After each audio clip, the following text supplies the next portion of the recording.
உனக்கு சாந்தியமா 350 ரூபாய் அன்பளிப்பு வேற. ஏன் நீங்க மட்டும் சும்மா வந்தீங்க? உங்களுக்கு தானே கொடுத்தாங்க. நான் உனக்கு பதில் தப்பா சொல்லுவேன். அப்படி 500 ரூபாய் சொல்லையா வாங்குனீங்கல? தெரியலன்னா பஞ்சாயத்துல கத்தாத. நான் கதை நடத்தி போயிடுறேன். எப்படிமா கண்டுபிடிச்சு? தெற்கு பக்கம் தேனி இருக்கா, வடக்கு பக்கம் திண்டுக்கல் இருக்கா, சிவகங்கை இருக்கா. அது வந்து நீ நடைமுறைப்படி சொல்ற. திருவள்ளுவர் படிச்சிருக்கியா? திருவள்ளுவர் புராணத்து எல்லையாக உனக்கு இன்னும் எடுத்து கொடுக்குறேன். படிச்சாங்கன்னா யோசிச்சு சொல்லிக்க. ஒரு பசுனா பால் கறக்காம இருக்குமா? கறக்கும். கறவாத பசு பார்க்க முடியுமா?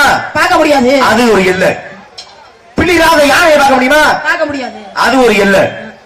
பார்க்க முடியும். அது ஒரு எல்லை. ஒருவேளை பாம்புன்னா படம் எடுத்து சீரணும்.